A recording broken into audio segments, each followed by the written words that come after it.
Y encima está lleno. Bien, chicos, yo quería compartir, ya que de paso para que quede grabado también, era un temita, así como para que alimentemos un poco la vida espiritual, y quería que veamos muchos textos porque sería bueno de que nosotros vayamos viendo cómo la Biblia se explica sola y habla por sí misma, ¿no? Como decía Bernardo aquí cuando estaba orando, nosotros como pueblo estamos pasando momentos difíciles, momentos con problemas, momentos con muchos problemas, y realmente nos damos cuenta de la necesidad que tenemos de Cristo para que nosotros aprendamos a ser puros de corazón. Habíamos visto que muchas veces en la clase pasada habíamos visto de que lo que produce división en la iglesia son las contiendas, y las contiendas vienen por las herejías, por no seguir los pasos bíblicos, por la calumnia, por la chismografía, etcétera, etcétera. Y es bueno estudiar un poco acerca de la pureza de corazón. Ahora bien, con respecto a la pureza de corazón hay mucho para hablar. Se han dado 10 millones de sermones a lo largo quizás de toda la historia, y es un tema que da para mucho, como todo tema bíblico, da para mucho, tiene mucha profundidad y son muy abarcantes, ¿no? Pero bueno, vamos a hacer un estudio bíblico de la pureza de corazón porque primeramente y principal hay que dejar en claro que nos sentimos a veces mal porque no podemos lograr alcanzar la pureza de corazón que nosotros necesitamos como pueblo. Necesitamos ser puros de corazón. Por ejemplo, yo quiero que vayamos a Mateo capítulo 5, versículo 8. Ahí en Mateo capítulo 5, versículo 8 dice lo siguiente. Ustedes ya conocen la bienaventuranza, pero vamos a tratar de ver bien y de revisar estos conceptos. Mateo 5:8 dice así: bienaventurados los de limpio corazón, porque ellos verán a Dios. Bueno, aquí se traduce la palabra Macarios, que significa dichoso, feliz, bienaventurado en griego. Pero ¿por qué será que son bienaventurados, felices o dichosos? Bueno, algún día lo veremos a Dios. Cuando Cristo venga, lo veremos a Dios. Pero aparte también somos bienaventurados porque vamos a ver que aquí hay muchas bendiciones para el justo y para el limpio de corazón acá en esta tierra. Entonces, chicos, el tema viene así. Aquí dice que somos felices los que tengamos limpio de corazón porque ellos verán a Dios. Nosotros no podemos tener un limpio corazón si Cristo no lo limpia. Entonces ahí viene el tema. ¿Puedo yo intentar tener un corazón limpio para con Dios, para con mi prójimo, si no estoy entregado a Cristo, en comunión con Cristo y en obediencia a Cristo? No. Entonces ahí viene nuestro gran problema como pueblo. Muchas veces las grandes contiendas que hay en la iglesia es porque no nos hemos entregado a Cristo para que se realice la conversión. No estamos teniendo comunión con Cristo para estar habilitados, fortalecidos y capacitados, y no estamos aplicando toda nuestra voluntad y diligencia para obedecer a Dios con esfuerzo y aplicación. Entonces, chicos, aquí me está diciendo bienaventurados los de limpio corazón porque ellos verán a Dios, lo verán en el futuro y también podrán ver su mano acá. Chicos, les quiero contar lo que está pasando. Les voy a contar lo que está pasando. Vamos a Mateo 24, así les cuente lo que está pasando. En Mateo capítulo 24, leemos versículo número 12 y 13. Vamos a hablar un poquito acerca de lo que está pasando. En Mateo capítulo 24, versículo 12 y 13 dice así: y por haberse multiplicado la maldad, la caridad de muchos se resfriará, mas el que perseverare hasta el fin, éste será salvo. ¿Cómo dice? Que se va a multiplicar la maldad y por lo tanto el amor y la caridad de muchos cristianos, incluyéndonos también a nosotros, se va a enfriar. Pero en cambio el que persevere con un amor ferviente y ardiente, este se salvará. El que persevere fiel y firme con un amor candente y ardiente. Chicos, la maldad se está promoviendo en todo el mundo, se está proliferando en todo el mundo. Vemos maldad por todos lados, en la facultad, en el instituto, en la escuela, en el medio laboral, en el medio social, en el vecindario.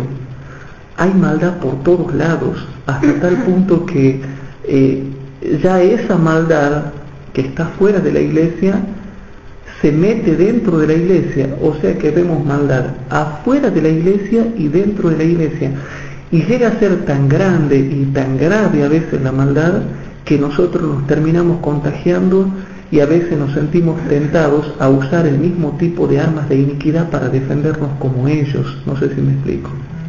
Ahí la escuela sabática de esta semana habla del amor que tenía Cristo en todas las situaciones. Y también me lleva a ver, ¿no?, que no hay que odiar a nadie, sino que hay que tratar de tener ese amor que tenía Jesús. Exactamente. Pero seamos sinceros, nos cuesta tener el amor de Cristo, nos cuesta, pareciera que cuesta horror tener el amor de Cristo.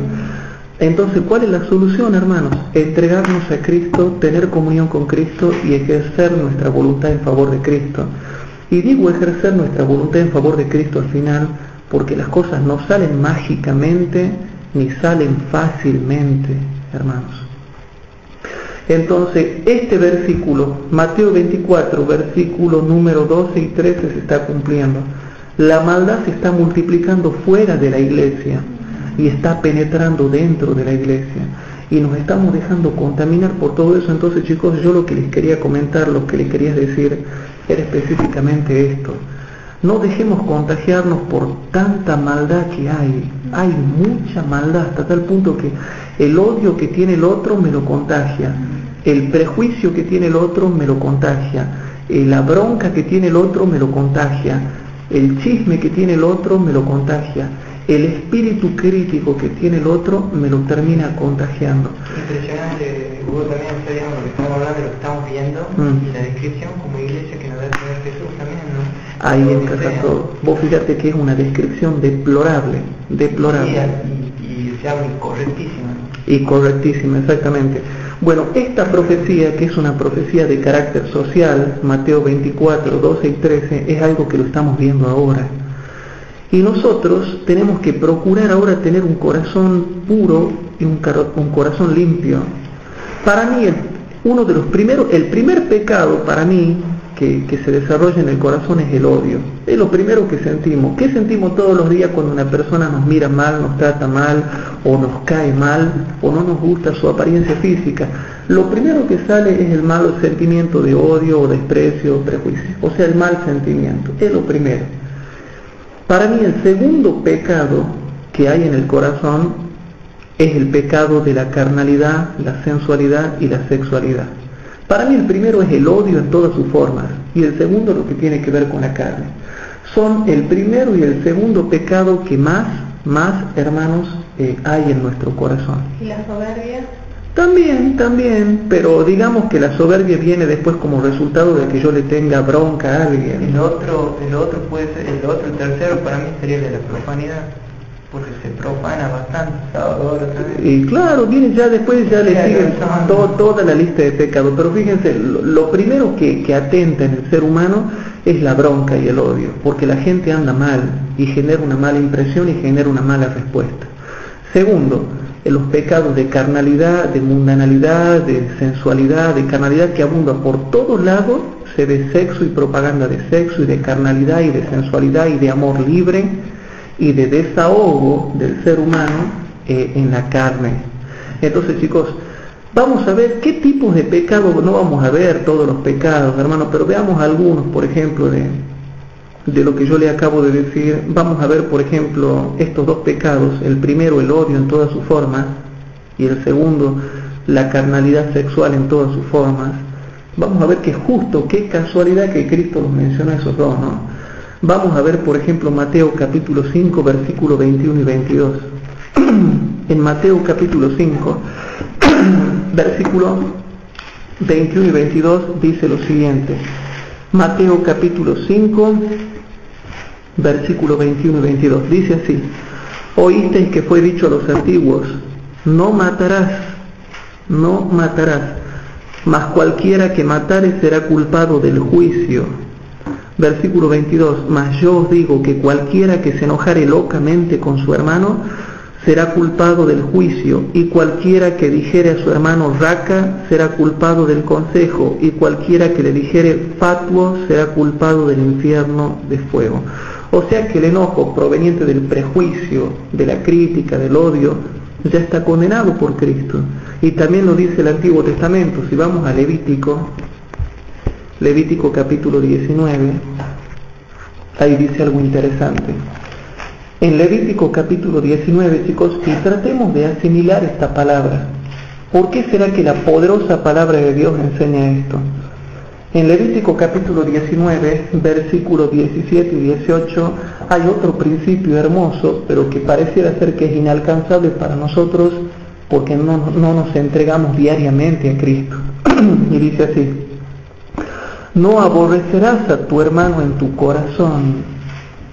Noten cómo la Biblia tiene una norma elevada, y aquí nos vamos dando cuenta a través de estos estudios morales cómo estamos fallando y por qué tenemos que aferrarnos a Cristo, chicos. En este estudio de esta noche yo les quiero decir algo: aférrense mucho a Cristo, porque va a abundar el odio y la maldad adentro y fuera de la iglesia, y eso nos va a llevar a que nosotros nos contagiemos y hasta nos podemos llegar a perder. Ya estamos viendo problemas incluso dentro de la iglesia que no podemos comprender.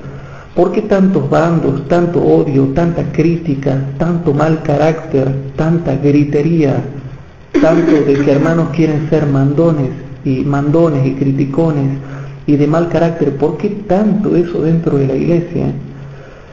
Si la gente leyera la Biblia y la asimilara, se podría dar una experiencia distinta. Y yo me doy cuenta que yo personalmente estoy pasando por una experiencia difícil donde me doy cuenta que necesito mucho de Cristo. Por lo tanto, ¿qué es lo que yo les quiero recordar en esta noche? Aférrense de Cristo para que la frustración, el odio, la ira, el veneno no se meta dentro nuestro. No dejemos que el veneno y la ira se meta dentro nuestro, chicos, porque nos podemos llegar a perder. Aquí dice un estatuto de Dios, un mandamiento, dice: no aborrecerás a tu hermano en tu corazón, adentro. No dice exteriormente, porque yo puedo ir y saludarlo bien a un hermano, y darle un beso y un abrazo, y decirle que lo quiero, que lo amo, que todas las cosas que yo hago y digo es para su bienestar, pero en el corazón lo estoy odiando. Entonces, no importa que los demás sean malos, procuremos nosotros mantener nuestra pureza, pero también nuestra unidad, para que seamos unidos y formemos un frente unido. No aborrecerás a tu hermano en tu corazón, ingenuamente o inocentemente reprenderás a tu prójimo. Cuando reprendemos a nuestro prójimo, recién hablábamos acá de reprender a los hermanos, tratemos de reprender ingenuamente, con inocencia, con pureza, pero no consintamos sobre él el pecado. O sea, no hay que consentir el pecado, pero la Biblia me enseña que tiene que ser con ingenuidad, con inocencia, con pureza. También estaba viendo en la escuela sabática, ¿no?, que Jesús, por ejemplo, en el caso de la mujer adúltera, dice: ni yo te condeno. Pero no es que le dice: ni yo te condeno, bueno, está todo bien, vete y no peques más. Claro, él no la condenó, él la perdonó, pero no lisonjeó. Él le manifestó amor, pero no consintió en ese el pecado. Le dijo: yo te perdono, pero no peques más. Y noten el versículo 18, dice: no te vengarás, ni guardarás rencor a los hijos de tu pueblo, mas amarás a tu prójimo como a ti mismo, yo Jehová. Chicos, va a haber muchas bendiciones si nosotros realmente tratamos de vivir estas cosas, y ya les voy a mostrar algunas de las bendiciones que vamos a tener si nosotros somos fieles. Pero hay una profecía social que se está cumpliendo. Veo que hermanos están cayendo moralmente, están cayendo y se están yendo al mundo, y ya vamos a hablar enseguida de qué significa corromperse por el hecho de irse al mundo, ¿sí? Pero aquí ya nos está diciendo cómo tenemos que ser, y aquí acabamos de hablar de esto del odio, del concepto del odio. El segundo pecado tiene que ver con la carnalidad, que es lo que abunda hoy en día. En los días de Sodoma y de Gomorra y en los días de Noé, lo que abundaba era todo tipo de pecado carnal y sexual. y habíamos dicho muchas veces en muchas otras clases bíblicas que el pecado de la sexualidad en todas sus formas es lo que más excita a nivel sensorial en el cuerpo, ¿sí? Los placeres sexuales. Por esto es otra cosa que abunda es eso. Y vamos a ver, por ejemplo, en Mateo capítulo 5, versículos 27 y 28. ¿Cuánto? Mateo capítulo 5, versículos 27 y 28. Anotamos rapidito y vamos buscando. En Mateo capítulo 5, versículos 27 y 28 dice lo siguiente. Dice así: oísteis que fue dicho, no adulterarás. 28. Mas yo os digo que cualquiera que mira a una mujer para codiciarla, ya adulteró con ella en su corazón. Ahora, ¿qué opinan ustedes si yo digo esto, chicos? Pero yo miro a las mujeres para codiciarla porque ella se pintó mucho, o porque ella usaba minifalda, o porque ella se puso un top, o una falda, o un pantalón, o un zapato, o un taco alto, una cosita. O si no, yo digo, lo que pasa es que ella con su forma de vestir me incita, entonces yo no tengo la culpa. ¿Puedo yo sacar como excusa que la forma de vestirse, de maquillarse, de peinarse, de arreglarse de una mujer, puedo sacar yo como excusa decir, bueno, yo la miro porque ella es así, se viste así, se maquilla así, se peina así, camina así, o se mueve así? No. Aparte, digamos, como cristianos, o sea, dejarlo eso para el mundo. Claro. Pero como cristianos, o sea, digamos, yo creo que han leído la parte de José. Claro. ¿Entendés? O sea, digamos, creo que José, la mujer de Potifar, llegó mucho más lejos de lo que podría ser una vestimenta. Y lo provocó y fue sensual con él. Y ella lo buscó a él. Pero él no usó excusa a eso. Exactamente. Y bueno, lo que vos acabas de decir ahí se cumple hasta lo que pasó en el Génesis, ¿no? Como siempre, el ser humano peca, pero culpa a algo exterior a él. Claro. Siempre justificándose, ¿no? Se justifican. Y las mujeres siempre han sido, como son ahora, también fueron en los días de Jesús y fueron siempre. Porque el libro de Eclesiastés lo dice, lo que hoy fue, ya fue en tiempos pasados. ¿Sí? Y nada hay nuevo debajo del sol. Y dice el versículo 28, mas yo digo que cualquiera que mire una mujer para codiciarla, ya adulteró con ella en su corazón. Y noten lo que dice el versículo 29 y 30, por tanto, si tu ojo derecho te fuera ocasión de caer, sácalo y échalo de ti, que mejor te es que se pierda uno de tus miembros y no que todo tu cuerpo sea echado en el infierno. Y si tu mano derecha te fuera ocasión de caer, córtala y échala de ti, que mejor te es que se te pierda uno de tus miembros y no que todo tu cuerpo sea echado en el infierno. Entonces aquí vemos los pecados por los cuales, chicos, a veces no podemos tener un corazón puro. Primero, el pecado del odio. Segundo, todo tipo de odio. Y segundo, todo tipo de pecado carnal que abunda en nuestra mente y que nosotros lo dejamos que esté ahí. Chicos, para tener un corazón limpio significa tener una mente limpia. A eso es a lo que se está refiriendo Jesús. Tener un corazón limpio es tener una mente limpia. Pero si Cristo no ha renovado por la gracia esa mente, ¿cómo nosotros vamos a cambiar? ¿Cómo vamos a ser ejemplos? ¿Sí? Vamos a ver, por ejemplo, cómo no debemos ser.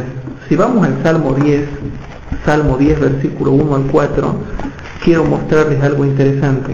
Lo que también te lleva, digamos, el tema, por ejemplo, de no tener un corazón puro, es lo que contempla. Bueno, por supuesto, porque estamos alimentando la naturaleza pecaminosa ahí. Ahora bien, en el Salmo 10, notemos lo que dice ahí. ¿Por qué estás lejos, oh Jehová, y te escondes en el tiempo de la tribulación? Con arrogancia el malo persigue al pobre. Serán cogidos en los artificios que han ideado. Por cuanto se alaba el malo del deseo de su alma y bendice al codicioso a quien Jehová aborrece. Y después aclara cómo es el malo en el versículo 4. Presten atención, chicos. El malo, por la altivez de su rostro, no busca a Dios. No hay Dios en todos sus pensamientos. Y el versículo 5 dice la primera parte, Sus caminos son viciosos en todo tiempo. Tus juicios los tiene muy lejos de su vista. Echa bocanadas en orden a todos sus enemigos. Y el versículo 4 dice: el malo por la altivez de su rostro no busca a Dios. No hay Dios en todos sus pensamientos. ¿Por qué hay gente que tiene un corazón impuro? ¿Por qué hay gente que no puede ser bienaventurada y tener un corazón limpio y puro? Por supuesto, estoy hablando dejando de lado el fanatismo. Yo no quiero que ustedes sean fanáticos, ¿sí? Pero teniendo el equilibrio perfecto, aquí está diciendo que nunca van a tener un corazón puro aquellos que no lo tienen a Dios en su mente, en sus pensamientos. ¿Por qué no tienen pensamientos puros? Porque no lo tienen a Dios en sus pensamientos, no lo tienen en cuenta a Dios en sus pensamientos. Mira el versículo 6, mira lo que tiene en su corazón. Dice, mira el atrevido, ¿no? Piensa en su corazón, jamás seré conmovido, nunca me va a alcanzar el infortunio. Claro, en una palabra, yo quiero tener mi propia experiencia y nunca me va a ir mal. Dice en su corazón, no seré movido en ningún tiempo, ni jamás me alcanzará el infortunio, etcétera, etcétera, etcétera. De manera que así es como no tenemos que ser. Y aquí la Biblia nos está mostrando, hermanos, que si yo tengo un corazón impuro es porque no está Dios en todos mis pensamientos. Capaz que no está en ninguno de mis pensamientos, o capaz que solamente está en algunos de mis pensamientos. Pero Dios tiene que estar en todos mis pensamientos. Entonces, hermanos, así es como terminamos siendo. El malo por la altivez de su rostro no busca a Dios. No hay Dios en todos sus pensamientos. ¿Por qué tenemos corazones impuros? Porque no está Dios en todos nuestros pensamientos. Chicos, esto es tremendo lo que estamos viendo porque son estudios morales, y aunque estamos tratando de estudiarlo en forma tranquilita, en forma paciente, nos vamos dando cuenta de que cómo será mi mente o cómo estará mi corazón. Ahora bien, ¿cuál fue el pecado que trajo el diluvio sobre esta tierra? Justamente el pecado de, ¿cómo se llama? De los malos pensamientos. Fíjense. Claro, porque era de continuo solo el mal, su pensamiento era veamos, pero van a ver a qué llegó el mal pensamiento. En Génesis capítulo 6, dice lo siguiente. En Génesis capítulo 6 leemos versículo 1, 5, 7, 11 y 12. Génesis capítulo 6, versículo 1, 5, 7, 11 y 12. Y leemos y dice lo siguiente: y acaeció que cuando comenzaron los hombres a multiplicarse sobre la faz de la tierra y les nacieron hijas, etcétera, etcétera, etcétera, dice el versículo número 5, y vio Jehová que la malicia de los hombres era mucha en la tierra, pero según el contexto tenía que ver con la malicia del sexo, odio y sexualidad, por el contexto. Y vio Jehová la malicia de los hombres que era mucha en la tierra, y que todo designio de los pensamientos del corazón de ellos era de continuo solamente el mal. Pero si ustedes leen desde el versículo número 1 al 4 van a ver que era el pecado de la sexualidad. Claro, cuando dice que el Hijo de Dios buscaba la hija de los hombres. Exactamente. Pensamientos sexuales de corazón, ellas era de continuo solamente el mal. Y dice el versículo 7, y dijo Jehová, raeré los hombres que he criado sobre la faz de la tierra, desde el hombre hasta la bestia, y hasta el reptil, y las aves del cielo, porque me arrepiento de haberlos hecho. Y ahora presten atención, hermanos, al versículo número 11 al 13. Desde el versículo 11 al 13 dice, y corrompióse, habla de corrupción, y corrompióse la tierra delante de Dios, y estaba la tierra llena de violencia. Y miró Dios la tierra, y he aquí que estaba corrompida, porque toda carne había corrompido su camino sobre la tierra. Y dijo Dios a Noé, el fin de toda carne ha venido delante de mí, porque la tierra está llena de violencia a causa de ellos, y he aquí que yo los destruiré con la tierra. Bueno, ¿sabían que el versículo 13 algún día cuando estudiemos creacionismo bíblico les voy a explicar la profundidad del versículo 13? ¿Sabían ustedes que los antediluvianos se han encontrado esqueletos que pertenecían a los antediluvianos, que eran gente muy poderosa. Yo algo tenía pequeño conocimiento de que se había...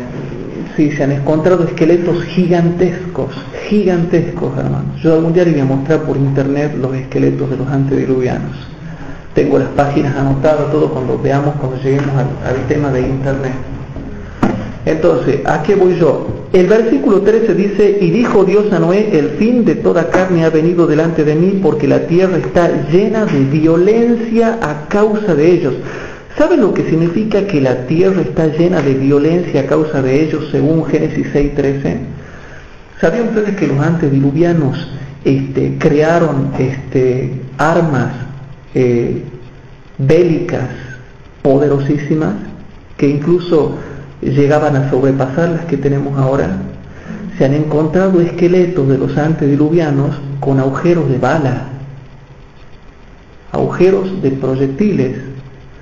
¿Sabían ustedes que hay registros donde se cuenta que en la época de los antediluvianos, hace 5.000 años atrás, existieron explosiones nucleares, pueblos que guerreaban contra otros, y se han encontrado ruinas de gente antediluviana cuyos restos de las ruinas estaban cristalizadas por un calor tremendo. La piedra, cuando explota algo muy tremendo, la cristaliza y la hace como vidrio. Sí. Bueno, se ha encontrado pueblos, ruinas cristalizados por explosiones nucleares. Que justamente también creo que tiene la piedra silicato y a alta temperatura se convierte en vidrio. Exactamente, bien ahí, exactamente. Se han encontrado armas tremendas, se han encontrado mini computadoras mecánicas de la época de Cristo y de antes de Cristo, enterradas allá por la zona de Grecia. Se han encontrado en ruinas, yo tengo ahí, yo les voy a mostrar por internet en algún momento. Se han encontrado fotos en los egipcios, en los murales egipcios, en las pirámides, etcétera, etcétera, etcétera, dibujos de helicópteros, de aviones, de dirigibles y de submarinos. Perfectamente. Ustedes conocen la forma del helicóptero Apache, sí, del Hugh Cobra. Sí. Bueno, exactamente la forma de esos helicópteros. Y la pregunta es, ¿cómo sabían ellos eso? Aquí en las ruinas de Perú se han encontrado estatuas de oro de aviones, y se los hizo pasar por un túnel de viento, y se mostró que eran perfectamente aerodinámicos. Se han encontrado ellos fabricaban, ¿sabían ustedes que fabricaban robots? Es realmente impresionante, parece gracioso y ridículo lo que le estoy diciendo. Es que no, ¿sabe qué? O sea, digamos, no es ridículo, Claro, no es claro. ridículo porque, o sea, digamos, si te dice el mismo Jesús que es como va a ser como el día de Noé, o sea, ¿cuál es la diferencia? Exactamente. Se han encontrado también cosas tremendas, y bueno, yo tengo citas de la hermana White que dice que las obras de los antediluvianos sobrepasan en tecnología a las que hoy en día tenemos ahora nosotros. Sí, porque incluso... Tengo citas terribles, muy tremendas, ¿no? Incluso ellos, digamos, no estaban degradados como están en nosotros, ellos, el cerebro, o sea, digamos, creo que era más óptimo. Y hay un libro de la India, que fue escrito más de 5.000 años atrás, donde muestra la explosión nuclear. Incluso está en internet también. Explotó una bomba y describe que esa explosión tuvo la fuerza, el resplandor de 10.000 soles, y que de pronto, dice, comenzaron a morir muchas personas, los pájaros se volvieron blancos, la gente quedó contaminada, los árboles envejecieron, y se encontraron muchas ruinas cristalizadas por explosiones nucleares. Después se han encontrado mapas de cartografía de allá del año 1400, que a su vez estaban copiados de otros mapas muy antiguos, en donde se ve bien el mapa de la Tierra. ¿Y de dónde sabían ellos eso? Si no se puede hacer cartografía a menos que tengas visión satelital. Y ese mapa, digamos, de cartografía, ¿se lo ve a los continentes como son ahora o se lo veía cuando estaban unidos? No es tan exacto, ¿no? Sí, se lo ve como se lo ve ahora. no están exactos, pero están, digamos, bien dibujados. Y dice, ¿de dónde ellos han sacado eso? Si, por ejemplo, la Antártida fue descubierta en el año 1800 y pico, por ahí, 1700, 1800. ¿Y por qué se conocía la Antártida? Estaba perfectamente dibujada.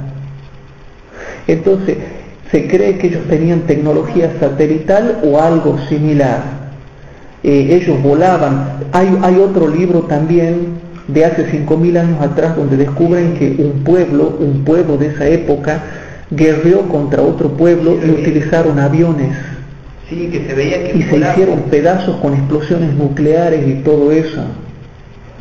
Hermanos, yo algún día les voy a mostrar, les voy a traer, pero eso es para creacionismo, porque me ha encantado a mí volverme experto en creacionismo y sobre todo en la gente antediluviana. ¿Sí? Una computadora y mostrar mientras vos vas dando el tema. Ya lo vamos a mostrar después, En Génesis 6, versículo 13 dice así, Génesis capítulo 6, versículo 13 dice así: y dijo Dios a Noé, el fin de toda carne ha venido delante de mí, porque la tierra está llena de violencia a causa de ellos, y he aquí que yo los destruiré con la tierra. O sea, la violencia no era que venía uno y le pegaba a uno y le robaban la billetera. Dice que eran pueblos unos contra otros. Yo tengo citas de la hermana Huay que dicen que eran una población inmensa de gigantes. Había muchos gigantes. Ahora les aclaro una cosa, ¿no? No todos los antediluvianos eran gigantes. No todos los antediluvianos eran gigantes, ¿no? Había distintas especies. Por ejemplo, les cuento un misterio. Caín y Abel eran altos porque los antediluvianos eran altos, pero no eran gigantes. O sea, les comento. Caín y Abel eran altos, habrán llegado hasta el techo más o menos, pero no eran gigantes. Había otra clase de gigantes. Les comento un ejemplo.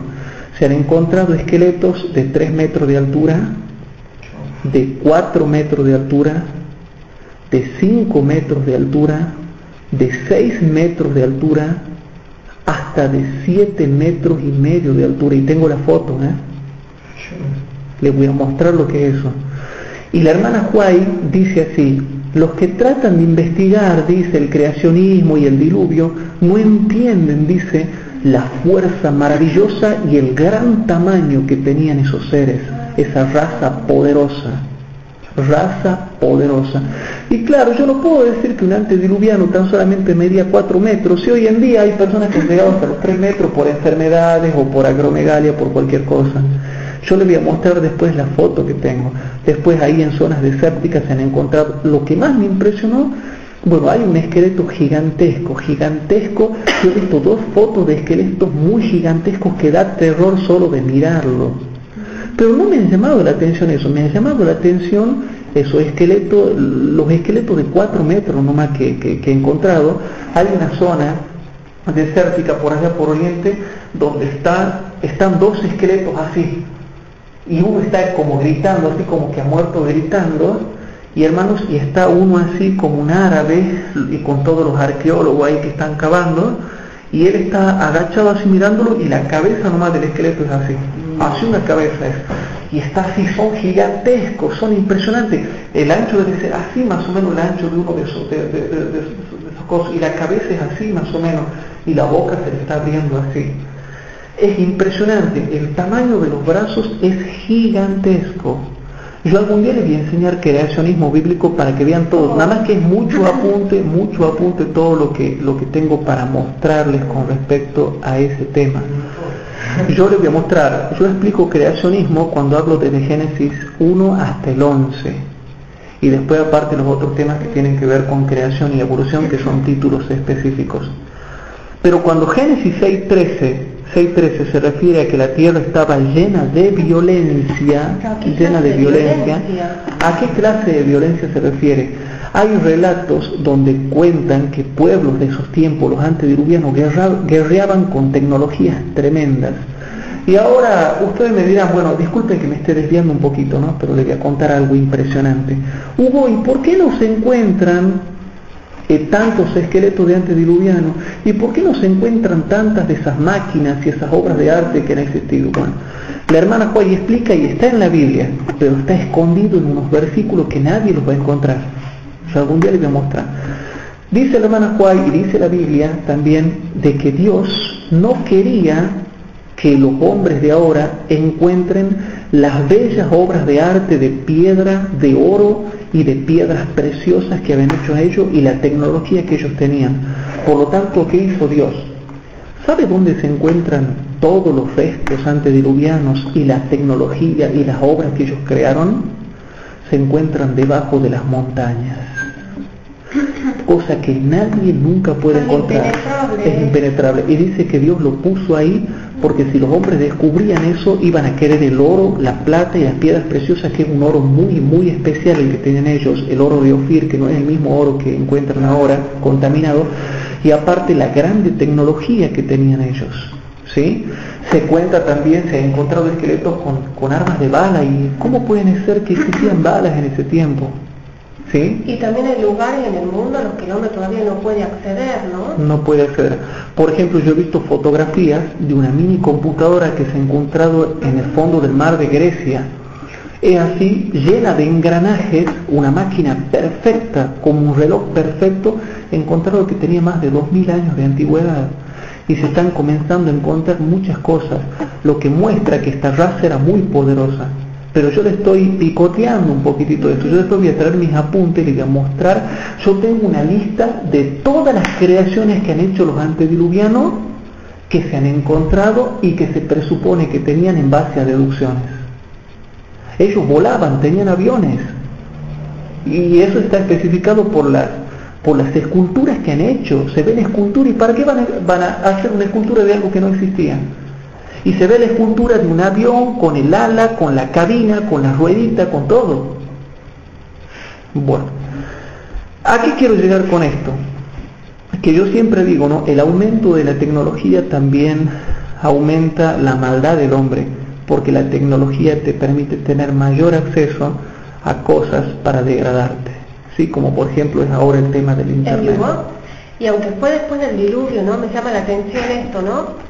Y dijeron, vamos, edifiquemos una ciudad y una torre cuya cúspide llegue al cielo. Sí. Uno se imagina un dibujito o algo precario, vaya a saber qué habrá sido eso. Era una torre tremenda, una torre tremenda. Sí, qué tecnología que incluso existió hasta después del diluvio, incluso existió y en el tiempo de los persas o de Grecia ya fue totalmente destruida. Llegó hasta más o menos hasta Persia y Grecia y ya después fue destruida, ya completamente fue destruida, pero un monumento terrible. Ya van a ver cuando estudiemos creacionismo y las citas que yo le voy a leer de la hermana Huay. Dice que a donde hoy en día están las montañas, dice que Dios usó las montañas, trajo mucha tierra y tapó todo eso, y ahí quedaron las montañas. Y en el monte Everest también se han encontrado muchas cosas en esas montañas, porque la hermana Huay cuenta que cuando venía el diluvio iban subiendo a las cimas los antediluvianos y se escondían en las cimas porque el agua iba subiendo y ahí quedaron muchos restos. Pero la mayoría Dios dijo, no quiero que contaminen la tierra. La hermana Huay dice que Dios dijo que no quería que esos cadáveres putrefactos contaminen la tierra, entonces envió un viento fuerte, tan fuerte que era ese viento que destruyó las cúspides de las montañas. Por eso van a ver que no hay ninguna montaña puntiaguda, todas son ya gastadas. Destruyó las cúspides de las montañas y enterró todo porque era mucha la cantidad de cadáveres que había en ese tiempo. Si algún día vamos a hablar de creacionismo, a mí me fascina lo que es la raza antediluviana. Algún día les voy a contar, me estoy frenando porque siento hablar de eso, vamos a estar hasta las 3 de la mañana. Siento hablar de lo que es la raza antediluviana, ¿no? Y no me quiero ponerme a hablar un poco de eso. Y eran hombres de una fuerza extraordinaria, ¿sí? Y bueno, y los árboles que existían, por ejemplo, hoy están las secoyas de California, que es un tipo de árbol, un árbol que mide 100 metros. ¿Han visto un árbol de 100 metros? Bueno, es a tal punto que la raíz se ha hecho una cueva y se ha hecho un garage para que entre un auto adentro, en la raíz, y mide 100 metros. Bueno, la hermana Huay dice que los árboles antes del diluvio eran muchas veces más grandes que lo que existen ahora. O sea que los árboles antediluvianos medían de 300 a 400 metros, casi medio kilómetro se cree que medían los árboles. Tierra gigante. Casi ¿se imaginan un árbol de casi medio kilómetro? Y dice que excedían en belleza y en color a los que existen ahora. Dice que incluso, y la madera, la cantidad de fibra y madera que tienen esos árboles era parecida a la piedra. Dice que eran un poquito más blandos que la piedra. Y duraban cientos de años sin corromperse. Entonces, de ahí saca también que se haya muy larga, el arca no es también. De ahí también. Claro. Bueno, les comento un poquito, ¿no? Cuenta en otras citas, hermanos, pues yo tengo citas todos de los antediluvianos. Es impresionante, ¿no? Y yo me baso en la Biblia y en el espíritu de profecía para hacer mis investigaciones. Ahí cuenta en esa cita de que ellos habían hecho templos preciosos, palacios preciosos, casas preciosas, y tenían todo tipo de tecnología, e incluso el oro, perlas, piedras preciosas, era impresionante lo que tenían, y la mayoría eran gigantes, pero había otros que no eran gigantes. Por ejemplo, Caín y Abel eran altos. Bueno, cualquier hijo de Adán a comparación de ahora era más alto. Pero había otros que eran gigantes. Noten que la Biblia no dice que todos eran gigantes. Mire, le voy a mostrar, vamos a Génesis capítulo 6. En Génesis capítulo 6 dice el versículo número 3 y 4. Y dijo Jehová, no contenderá mi espíritu con todos los gigantes para siempre. ¿Dice así? No contendrá mi espíritu con el hombre para siempre, porque ciertamente él es carne, mas serán sus días 120 años. Y versículo 4, todos los que vivían en ese tiempo eran gigantes. ¿Dice así? No. Había entre ellos, había gigantes en la tierra en aquellos días, hermano. La palabra gigantes se está refiriendo que aparte de ellos, eran gente muy poderosa. Y también después, bueno, etcétera, etcétera, etcétera, no me interesa lo demás. Pero ¿a qué les quiero llegar con esto? Se han encontrado esqueletos de 5 metros y de hasta 7 metros y medio de alto. Por no decir que se dice que han encontrado hasta de 9 metros, ¿no? Pero ya no quiero yo corroborar eso porque no sé si será verdad. Yo he visto hasta de 7 metros y medio. Y hermanos, se ha sido un descubrimiento mundial que se ha enterado todo el mundo. Nada más que el mundo no le ha llevado el apunte. Y les voy a comentar por qué no les ha llevado el apunte. Primero, porque no tienen ciencia. Segundo, porque el mundo no ha querido que se dé a conocer eso, a pesar de que se lo pasó en National Geographic, porque eso contradice la evolución. Entonces los evolucionistas han dicho, no escondan eso, no sabemos qué será. Y aparte porque el esqueleto más grande que se ha encontrado en el planeta, de cerca de 9 metros, cerca de 9 metros, se lo ha encontrado en la India. Y resulta que se lo ha encontrado en una zona que pertenece al ejército de la India y no permiten el acceso a nadie, solamente a National Geographic. Y ya les voy a mostrar por internet. Está la foto, ¿no? Es una sepultura gigantesca. Y por ejemplo, así es, desde acá hasta acá, es digamos, el cuadrado del sepulcro de este ser. Y viene la topadora y así chiquitita y está parada a la par de la cabeza. La topadora es así. Han tenido que cavar con topadora y está así un esqueleto, pero de dimensiones gigantescas. Y claro, yo me puse a pensar, sí, porque si hasta el techo es gigante, no, si hoy en día hay gente que juega al básquet muy alto. Sí, 250. Y no por eso le vamos a llamar gigante, entonces le llamemos un hombre alto nada más. Pero hermanos, pero no dejemos de lado los esqueletos de 7 metros, 9 metros. Un esqueleto de 5 metros, hermano. Después hay una zona en Estados Unidos que se llama el Valle de los Colosos. Hay un hombre que está sentado así y se ve en la piedra un fósil. Y vos lo miras bien y hay un hombre doblado así que ocupa toda esta pieza más o menos. Y la cabeza es así de grande más o menos. Y se le ve las mandíbulas todo así. Un fósil de un esqueleto así fosilizado. Esqueleto. El Valle de los Gigantes, hermano. Es el segundo más grande que he visto. Después del de la India, es este que está fosilizado que he visto. Y después hay un montón de museos. Hay, ustedes saben que desde el piso hasta la pelvis acá por ejemplo, tiene una altura. Bueno, hay un hombre alto parado y la pelvis le da acá a uno. Es impresionante, hermanos, lo que se ha descubierto. Entonces, cuando dice que había gigantes, pero que no eran todos gigantes, ¿por qué dice había gigantes si todo era gigante? No, no eran todos gigantes. Y les comento algo. Adán y Eva medían cerca de 4 metros, 4 metros y medio. Adán, Eva no, Eva era más bajita. Caín y Abel eran altos, pero no eran gigantes. Pero el tercer hijo que tuvo Adán y Eva, Set, que era un hijo de Dios, era consagrado, dice el Espíritu de Profecía que era gigante. ¿Sabe lo que era Set?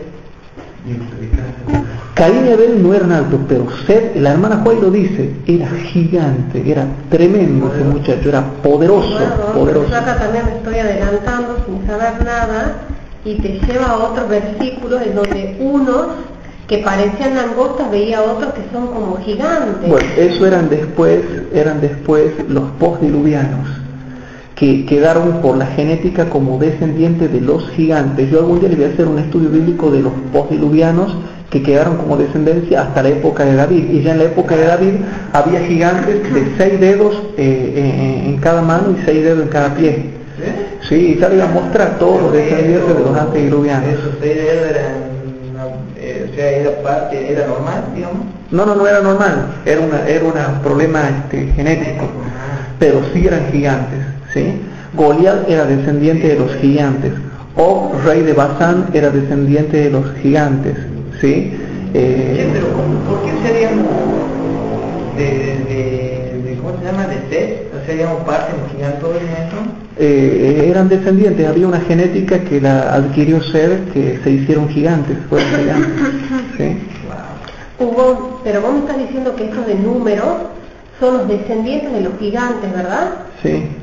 Y dice que los hijos, bueno, acá los que iban a ver, ¿cómo se llama? Cuando iban a espiar la tierra de Canaán, esos gigantes los veían a nosotros como langostas. Y, claro, y vos me decís que estos eran descendientes de gigantes, me imagino lo que habrán sido los gigantes, gigantes. De ahí tienen que ver, los que habitaban en la tierra, medía cerca de 4 metros la cama, nomás 4 metros con 5 era la cama donde se acostaba Og, rey de Basán. Han leído en la Biblia, dice así, la cama de hierro en donde dormía Og era de 4,05 metros. Bueno, le saquemos 5 o 10 centímetros de la almohada, ¿sí? Está loco eso. Dice así la Biblia, hasta tal punto que era una raza terrible, Bueno, pero ya no hemos ido del tema, volvamos al tema. Después les voy a hacer un estudio de lo que son los antediluvianos. Pero aquí quiero llegar con esto, que si eran descendientes por genética de los gigantes, ¿cómo habrán sido los gigantes?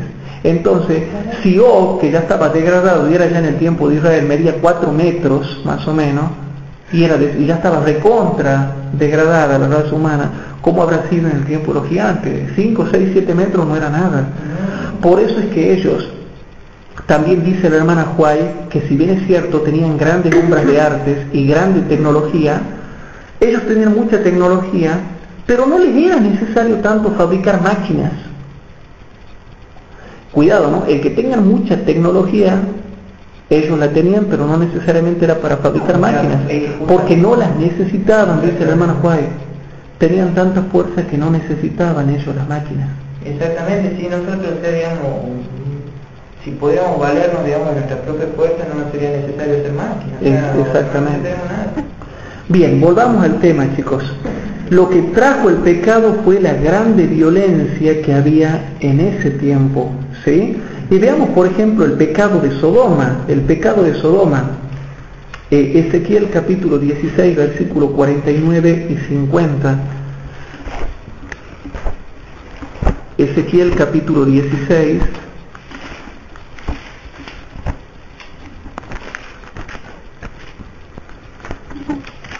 En Ezequiel capítulo 16, versículo número 49 y 50. He aquí que esta fue la maldad de Sodoma, tu hermana, soberbia, hartura de pan y abundancia de ociosidad. Noten, chicos, ¿por qué tenemos que evitar la ociosidad? Y abundancia de ociosidad tuvo ella y sus hijas. y no corroboró la mano del afligido y del menesteroso. Versículo 50, y ensoberbeciéronse e hicieron abominación delante de mí, y quitélas como vi bueno. Hermanos, mucho pecado había en esos tiempos, que son los mismos pecados que hoy en día están habiendo en nosotros. Ahora bien, toda esta gente pecaba porque tenía corazón malo. Nosotros no tenemos que tener corazón malo, tenemos que ir a Cristo. Nuestro corazón está mal, está enfermo, está mal, necesitamos de Cristo, si no, no podemos guardar la ley y andamos llenos de bronca, de odio, de prejuicios, y nos podemos llegar a perder por eso. Por eso es que, chicos, tenemos que volvernos a Cristo ahora para pedirle que nos ayude, porque ya está visto que solo no podemos. Parece que no nos terminamos de convencer que sin Cristo no vamos a poder. Y nos vemos que fracasamos, y nos vemos que fracasamos, y nos vemos que fallamos, pero lo mismo no vamos a Cristo para que nos dé la fuerza para vencer. Salmo 139, versículos 2 y 4. Salmo 139, versículos 2 y 4. En el Salmo 139, versículo 2 y 4, dice lo siguiente. Noten, chicos, versículo 2. Tú has conocido mi sentarme y mi levantarme. Has entendido desde lejos mis pensamientos. ¿Dios puede entender desde lejos lo que pasa en mi corazón? Sí. Versículo 4. Pues aún no está la palabra en mi lengua, y he aquí, oh Jehová, tú las sabes todas. Conoce mis palabras y mis pensamientos. Lo que estoy pensando hacer y lo que estoy pensando decir. Entonces, si Dios conoce estas cosas, tenemos que cuidarnos de cómo tenemos nuestros pensamientos. La gracia de Dios es la solución para que no andemos con un corazón malo, chicos. ¿Por qué tenemos corazón malo? Porque no estamos con Dios, no estamos teniendo comunión con Dios. Vamos a ver, por ejemplo, qué aborrece Dios. Proverbios capítulo 6, versículo 18. Ahí se nos muestra qué cosa aborrece Dios. Proverbios capítulo 6, versículo 18. En Proverbios capítulo 6, versículo 18 dice, una de las cosas que aborrece Dios, dice, el corazón que maquina pensamientos inicuos y los pies presurosos para correr al mal. Esto es abominación para Dios. Proverbios 15, 26. Proverbios 15, 26. Vamos viendo muchos textos bíblicos.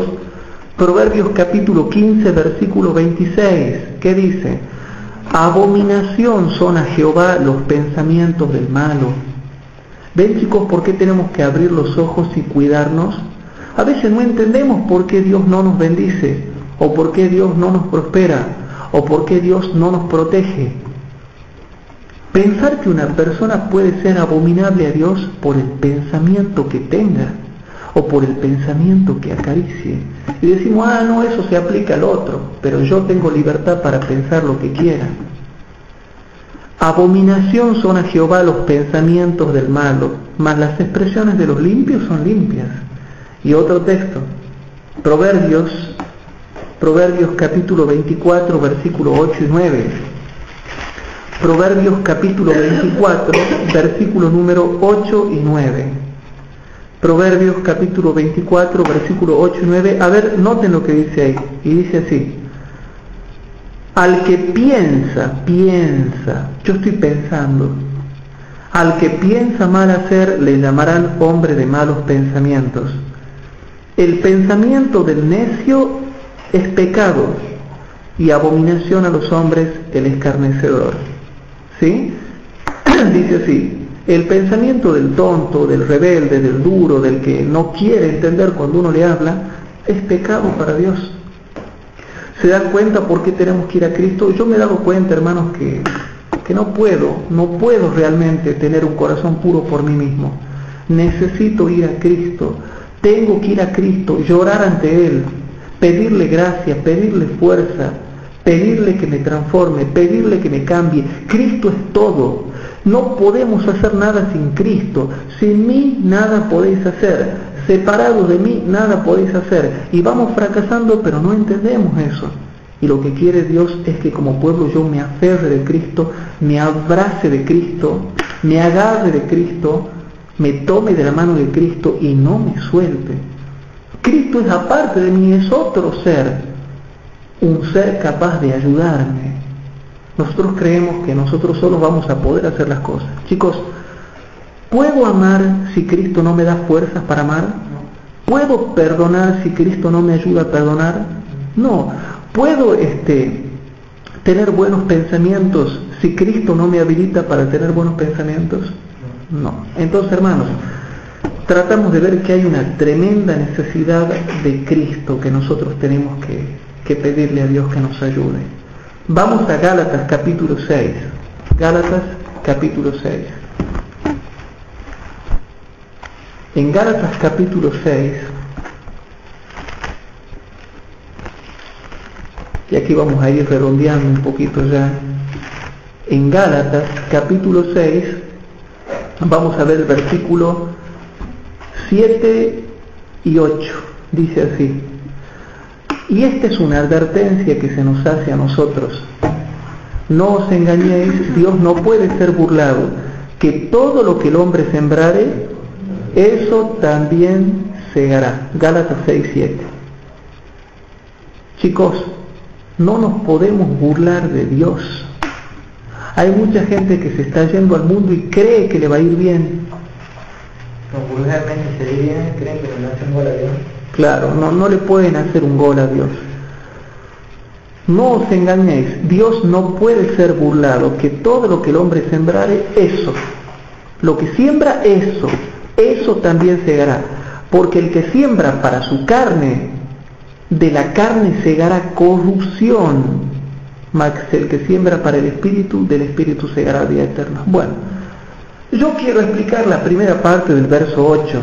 Porque el que siembra para su carne, de la carne segará corrupción. ¿Qué significa eso, hermanos? Corrupción es degradación y pecado. La corrupción, hermanos, es degradación y pecado. Y hay hermanos que no se dan cuenta o no disciernen y ya están sembrando para su carne.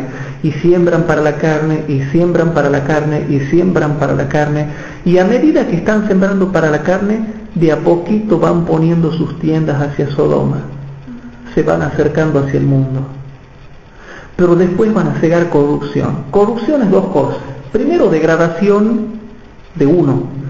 Degradación del ser, o sea, degradación del cuerpo, del alma y del espíritu. Se va a degradar. Y segundo, corrupción es pecado. Y vamos a ver, ¿qué significa cegar corrupción? ¿Qué es corrupción según la Biblia? Eso se explica en otro lado, hermanos. Oseas capítulo 9, versículos 9 y 10.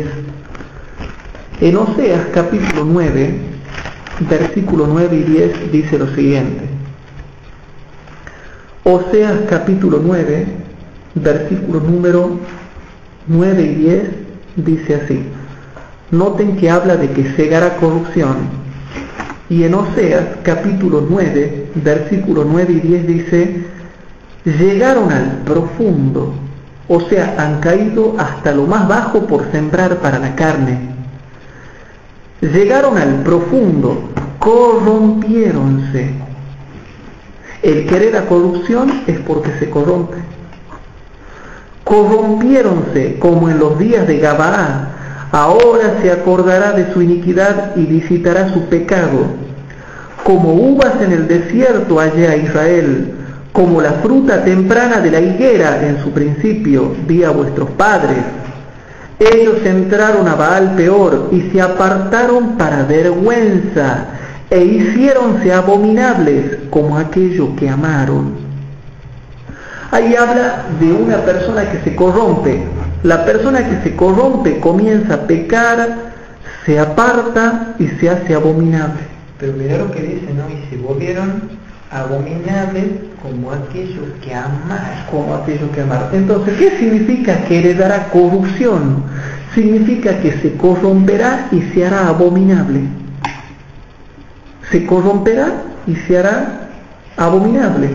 Nehemías capítulo 1, versículo 7. Nehemías capítulo 1, versículo 7. Ahí también habla de la corrupción. En Nehemías capítulo 1, versículo 7, dice lo siguiente. Está orando Nehemías, y dice lo siguiente: en extremo nos hemos corrompido contra ti. Y hemos heredado corrupción, nos hemos corrompido. O sea que si un hermano ahora está corrompido, ¿qué le decimos nosotros? Bueno, eso es lo que es heredado. La Biblia ya decía que si vos empezás a sembrar para la carne, vas a heredar de la carne corrupción. Yo hace tiempo que vengo sembrando para la carne y bueno, ¿qué es lo que he heredado ahora? Corrupción. ¿Qué tengo? Corrupción. ¿Qué poseo? Corrupción. En extremo nos hemos corrompido contra ti y no hemos guardado los mandamientos y estatutos y juicios que mandaste a Moisés, tu siervo, etcétera, etcétera, etcétera. La corrupción tiene que ver, hermanos, con realmente pecar. Pero bueno, te aclara bien también, te hablas de la ley, de los mandamientos y de la transgresión. ¿Y qué decía Génesis 6? Y toda carne había corrompido su camino delante de Dios. Corrompióse la tierra delante de Dios y estaba la tierra llena de violencia. Claro, de tanto sembrar para la carne han heredado corrupción. Igual lo que me llama la atención acá se dice, porque el que siembra para su carne, de la carne segará corrupción, mas el que siembra para el espíritu, del espíritu segará vida eterna. Y tanto en un caso como el otro, a su tiempo segaremos. Claro. Hay un tiempo en el que uno se va degradando hasta no nos damos cuenta, ¿no? Claro. Entonces, chicos, ¿a qué quiero llegar yo con esto? Hay que buscar a Cristo. Hay que pedirle a Cristo que nos dé fuerza, chicos, porque si no, no vamos a poder salir de tanta marea de iniquidad, tanta marea de mal que hay por todos lados. Vayamos a Cristo, pidámosle fuerza para que nos purifique el corazón, chicos. Sobre todo, estudiemos la Biblia. El estudio de la Biblia purifica el alma, chicos, purifica el alma. Levítico capítulo 18, versículo 24 al 30, ahí también habla de la corrupción. Levítico capítulo 18, versículo 24 al 30. Estamos viendo mucho fundamento bíblico para esto, hermanos. Levítico capítulo 18, versículo 24 al 30. A ver qué dice ahí. Dice así. Noten. En ninguna de estas cosas os amancillaréis, o os ensuciaréis, os corromperéis, porque todas estas cosas se han ensuciado o se han corrompido las gentes que yo he hecho delante de vosotros, y la tierra fue contaminada, y yo visité su maldad sobre ella, y la tierra vomitó sus moradores.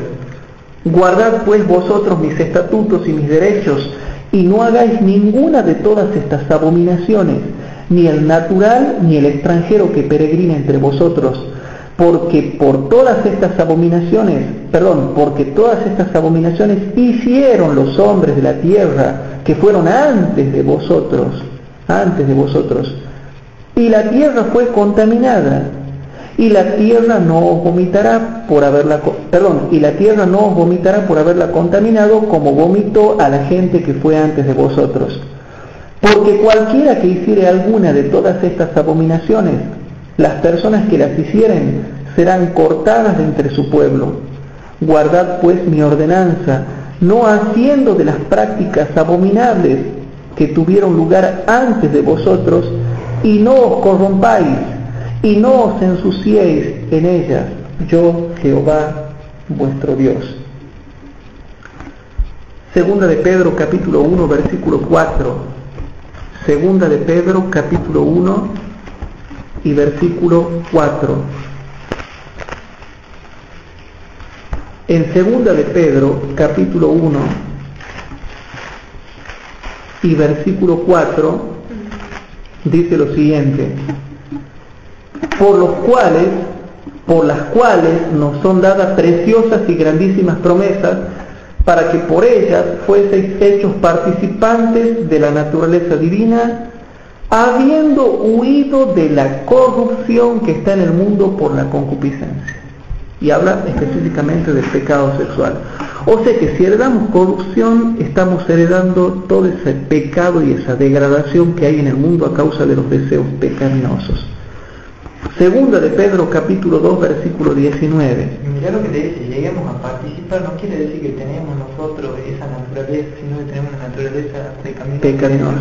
Y hay que participar de la naturaleza de Dios. Bien.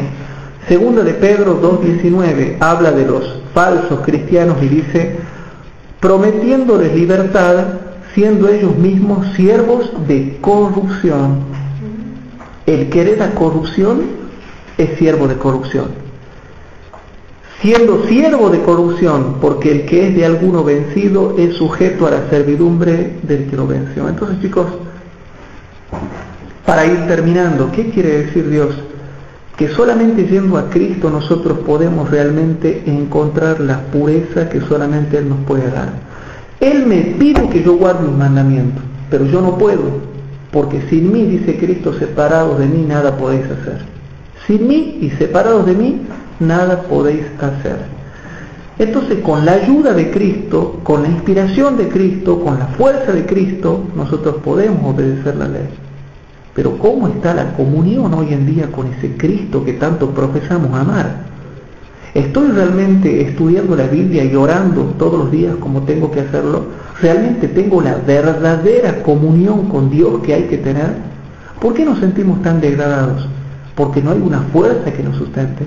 La comunión nuestra con Dios está muy débil, hasta tal punto que ya nos hace caer en la indiferencia. O nos volvemos mecánicos en la vida cristiana, o mostramos nuestros malos defectos de carácter, nos sale nuestra picardía, nos salen las cosas malas y pensamos que ya somos así. Y no, hay que ir a Cristo. Sin Cristo no vamos a poder lograr absolutamente nada. Entonces, hermanos, con respecto a Gálatas 6:7 hay una advertencia que se nos hace.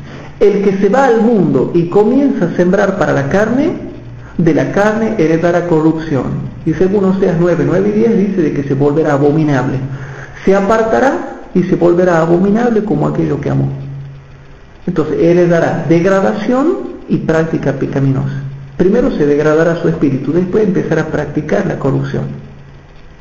Entonces, chicos, viendo un poquito estos textos bíblicos, eso es lo que nos puede esperar a nosotros si nos volvemos al mundo y empezamos a sembrar para la carne, y siembro para la carne, y siembro para la carne, y siembro para la carne.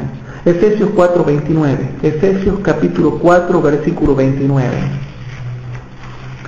¿Por qué vamos a leer ahora Efesios 4:29? Para que veamos también cómo tenemos que cuidar nuestra conversación para que nuestro corazón no se degrade. En Efesios 4:29 dice así: ninguna palabra torpe, otras versiones dicen palabra corrompida o corrupta, aquí dice malsana, corrupta, corrompida. Ninguna palabra torpe o malsana o corrompida o corrupta salga de vuestra boca, sino la que sea buena para la edificación, para que dé gracia a los que oyen. ¿Ven, chicos, por qué tenemos que cuidar nuestra conversación? ¿Por qué tenemos que tener cuidado con las malas palabras, cuidado con las bromas, cuidado con las vanidades, cuidado con el hablar tonterías? Porque si no, no le damos gracia al oyente, no lo edificamos, lo contaminamos con nuestras palabras. Mirá lo que dice, o sea, digamos, si vos lees, bueno, el contexto, se dice en el verso 16, y en el versículo 19 dice, aprovechad bien el tiempo porque los días son malos. O sea que si nosotros, o sea, digamos, si andamos hablando cosas malsanas, o sea, expresándonos mal y andamos las cosas que no convienen, o sea, también estamos desechando el tiempo es precioso. Y lo que se dice, y se dice el 19, hablar entre vosotros con salmos, himnos y canciones espirituales, cantando y alabando al Señor con todo el corazón, la mente. Ahora, chicos, ¿se dan cuenta por qué necesitamos tanto de ese Cristo? Porque estamos muy lejos, moralmente estamos mal y vivimos mal como adventistas del séptimo día. No se ve la pureza de corazón y la pureza de vida que realmente debiéramos manifestar. ¿Cómo será que hasta nosotros mismos no estamos de acuerdo con la vida que vivimos? No nos llena la propia vida que vivimos. ¿Contra qué se nos amonesta, hermanos, en el libro de Efesios? ¿Contra qué nos amonesta San Pablo a nosotros y a los cristianos en general? Anoten. Efesios capítulo 5, versículos 3, 4 y 11. Efesios capítulo 5, versículos 3, 4 y 11. Noten contra lo que se nos amonesta. Después de haber leído capítulo 4, versículo 29, ahora leemos 5, 3, 4 y 11. Y fíjense qué interesante, ¿no? La correlación que existe en este tema. Pero fornicación y toda inmundicia o avaricia, ni aun se nombre entre vosotros como conviene a santos. ¿Qué cosa nos conviene a nosotros como santos? Esto que dice acá. Ni palabras torpes. No tenemos que mencionar palabras torpes. Tampoco tenemos que mencionar necedades. Tampoco truanerías que no convienen. No es que yo sea fanático cuando le digo, chicos, tengan cuidado con las malas palabras, con las bromas, tengamos cuidado con las tonterías, con el hablar tonteras, porque dice que no convienen. ¿Cómo dice el versículo 4? Ni palabras torpes, ni necedades, ni truanerías que no convienen, sino antes bien acciones de gracia. Y ustedes dicen, Hugo, no me tache. No me tache, Hugo, ya me estás tachando porque yo hablo así. No, pero si Efesios 5, 4 lo dice. Ni palabras torpes, ni necedades, ni truanerías que no convienen. Esas cosas no convienen, antes bien acciones de gracia. Y el versículo 11 dice, y no comuniquéis con las obras infructuosas de las tinieblas, sino antes bien reprendedlas, redarguidlas. Esta es palabra de Dios. Y si no le vamos a hacer caso a esto, entonces, ¿a qué cosa le vamos a hacer caso?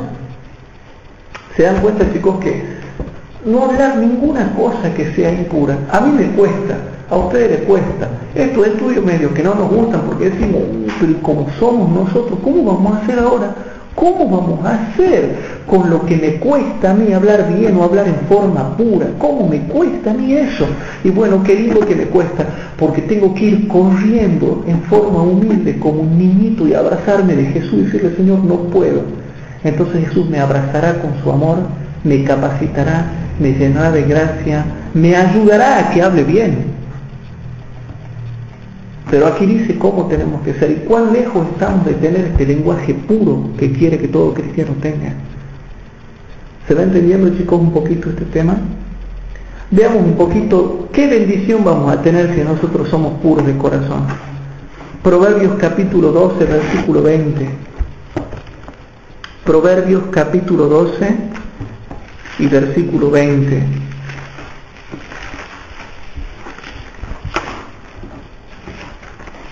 En Proverbios capítulo 12 y versículo 20, noten qué lindo lo que dice ahí. Esto es una promesa, ¿no? Engaño hay en el corazón de los que piensan el mal. Esto es palabra de Dios, hermanos.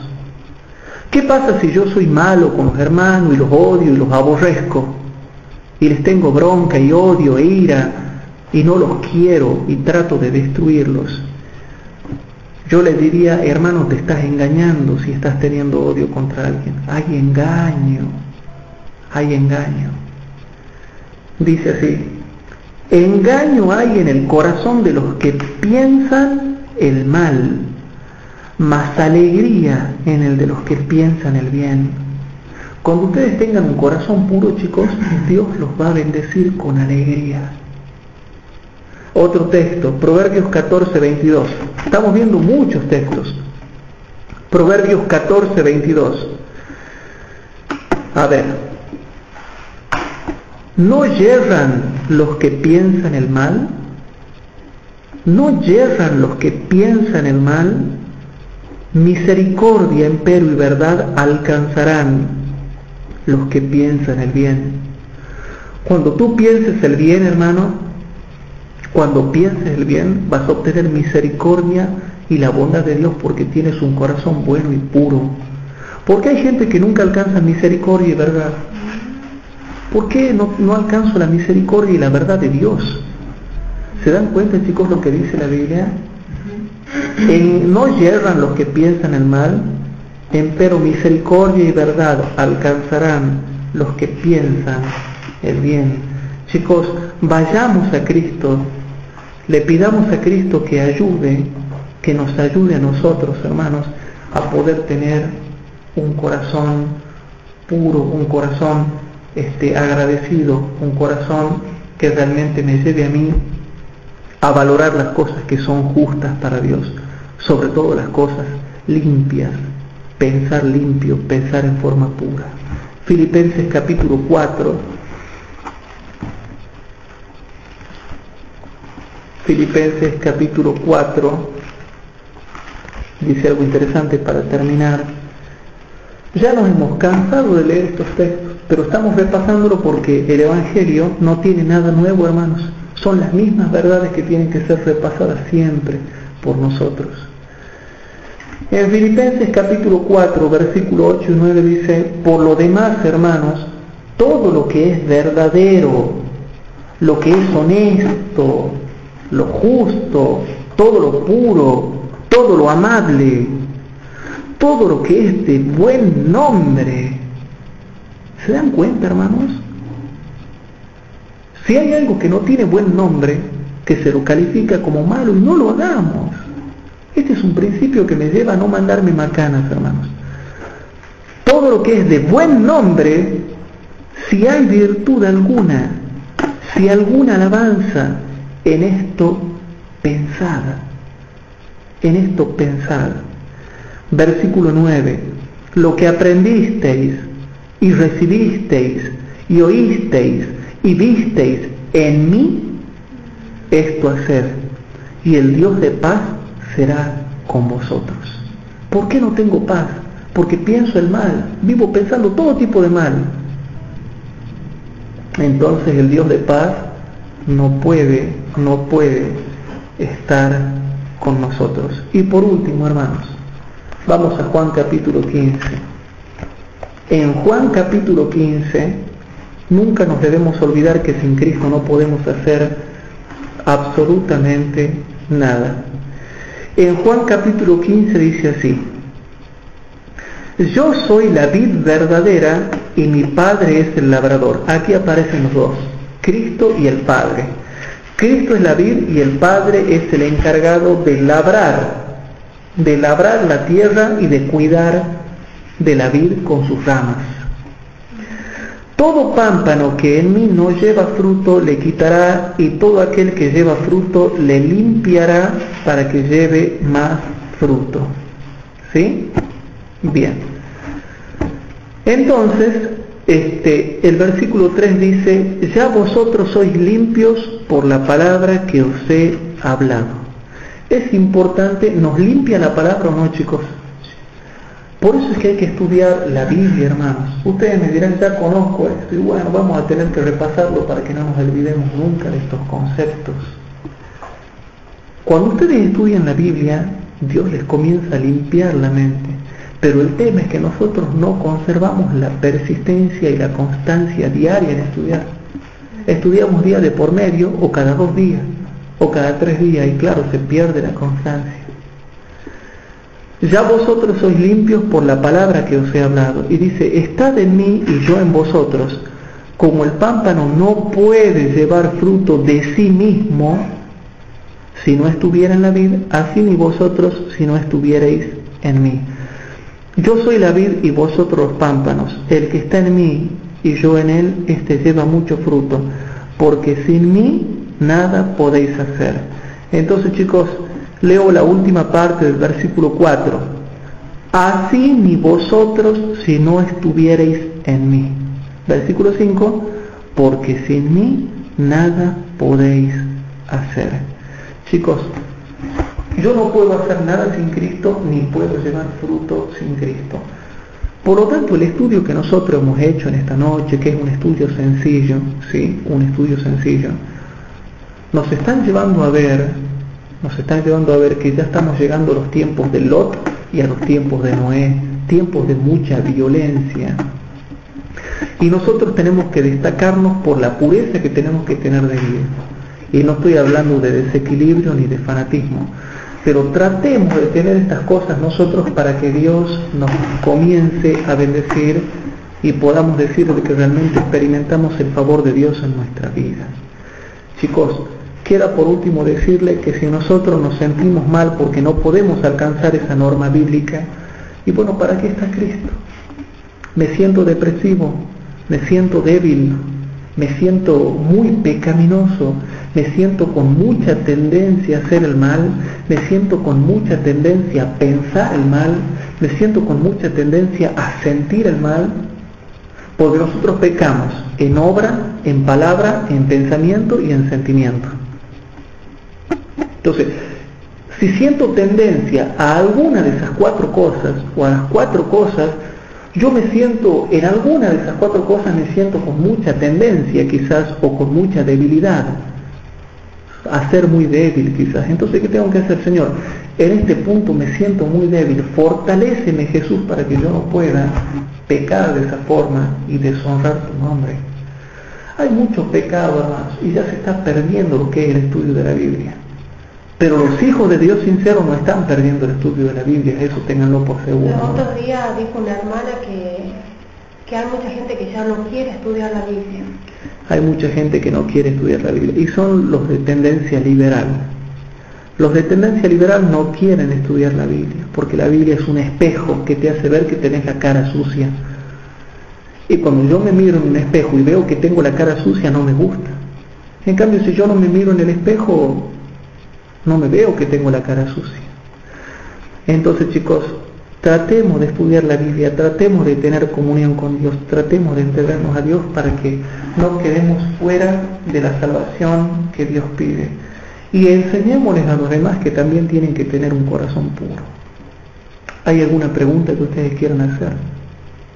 ¿Algún comentario que quieran hacer? Entonces, bueno, lo dejamos ahí nomás al estudio de ahora.